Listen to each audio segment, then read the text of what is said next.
Hey everyone, and welcome to my favorite way to level up a Druid in Diablo 4. For me, the level 1 to 50 experience is something I just want to be done with as soon as possible, so I can actually start playing the game. Therefore, I came up with a build that deals massive AoE damage, while getting insane crit multipliers just from the Druid skill tree itself. While I really like the shapeshift builds in the endgame, I highly dislike them while early leveling. They require too many weird aspects and unique items to really shine. Tempest Roar comes to mind. And therefore the shapeshift abilities are way too clunky for my playstyle from 1 to 50 in my humble opinion. So instead, I came up with this build that lets me farm up gear for whatever build I'm going for later. In this guide, I'll provide you with the skill tree real quick and a rough overview of what gear you need, as well as the playstyle and rotation for anyone who never played a druid like that. With that being said, let's get started. So you see the basic rotation, right? Have the armor up, cast ult whenever it's ready, crowd control them, stand still and nuke them. Stand still and nuke them, cast Bloodhowl when you go run low on spirit, armor is up already again. Sometimes you gotta build up spirit with your wind shear. But most of the time you can just pretty cast like crazy and just stand still. And yeah. Shock everything around you, the whole screen basically. Like standing still is not a good playstyle generally in an ARPG, okay? So this only works for it's just a cheesy build to level from 1 to 50. And from then on, you can do whatever you want. You don't have to commit to anything, you don't have to invest anything. Other than farming like 3 or 4 dungeons. If this is your second character, you probably don't have to do the dungeons at all. This gets you to 50 in no time. And then you can look forward to build whatever build you want, right? So let's talk a little bit about the skill tree then. The basic skill, which generates spirit, is wind shear. The last time I've leveled this build, in like pre-season, I was using Storm Strike. This is way better now. You use the thingy that gives even more spirit. Get 5 out of 5 in Lightning Storm and try to get plus skills on your gear. That's the main attack. I use the special here that has a chance to immobilize them. So they can't even get close. And you just keep casting, keep casting. Some passives here. 1 into Heart of the Wild. To unlock wild impulses. This makes it so Storm Strike deals a whole lot more damage. Yes, it costs more spirit, but that's not a problem. 1 point, so your wind shear generates even more spirit. Max out Predatory Instinct for crit against close enemies. The general playstyle, you try to keep them on distance, but if they come close or if you get surrounded, you have a nice crit multiplier here to finish them off quicker. The defensive and unstoppable ability right away. Earthen Bulwark, very, very good. I use the thingy that gives Fortify. I tried this one. I don't like it that much. I think Fortify is such a good defensive ability in the game, so this one.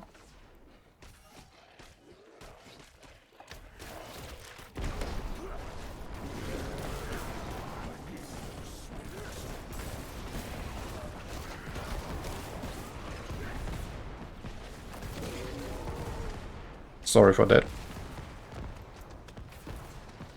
So, when you level, right?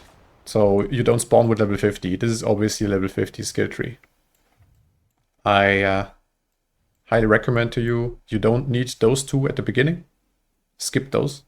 Just you can progress faster, okay? So this is at the end. When you actually need to be a little bit more tanky in World Tier 3 and probably World Tier 4. Get 1 into Poison Creeper. This is the sewers that poisons the enemies, so we get some crit from Envenom. I use this one for more crit. I'd say this, next to Envenom, is the best passive within the skill tree for this build. So Nature's Reach says I deal 9% more increased damage to distant enemies. And it's doubled when they stun, when they crowd controlled, basically. Like, it's doubled when they crowd controlled. And they are crowd controlled either while I cast actively Poison Creeper, or they just get stunned. They just get stunned somewhere on the screen. There's that. 3 out of 3 clarity. So you see I don't have a shapeshift form. Technically. I mean, this transforms me... Bloodhowl transforms me into a wolf for a brief second. It gives 20 spirit. And since I'm leaving the wolf form immediately, I get even more spirit, right? So clicking Bloodhowl gives me 26 spirit with the click of a button. Yeah, and that's enough to cast 1 or more lightning storms. So the screen is clear.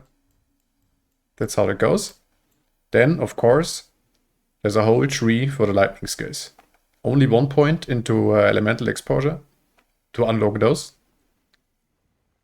The first ones I maxed while I was, I don't know, level 30 plus something. So I went 1 here, 3 here, to increase the duration of Cataclysm. Only 1 here, only 1 in Bad Omen. 3 out of 3 Electric Shock. And I had none in this one, okay? But when you progress with level near to 50, max it like this. So the important ones, this one and this one, okay? But of course, respecking costs nothing. Just try it out. But I would recommend maxing this and this first. Moving on to the other ridiculous crit multiplier. So only 1 here to unlock Envenom.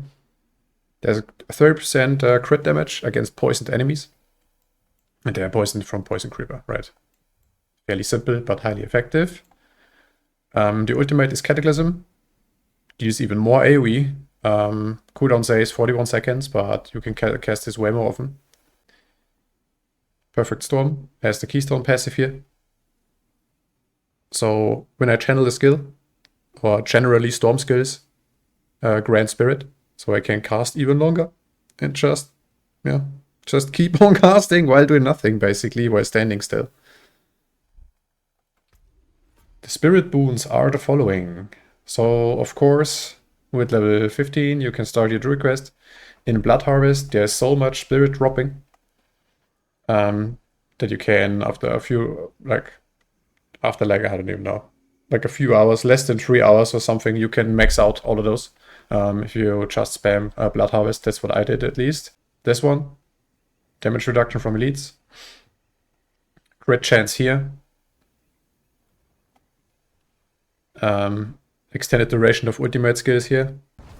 I have 2 boons activated in for like Overload, for the snake.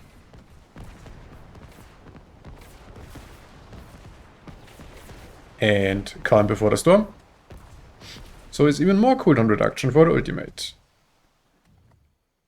So now let's talk about the gear a little bit, and the gear will make more sense to you. I mean, it's not that complicated, but still. So helm and chest piece get the 2 defensive aspects, right?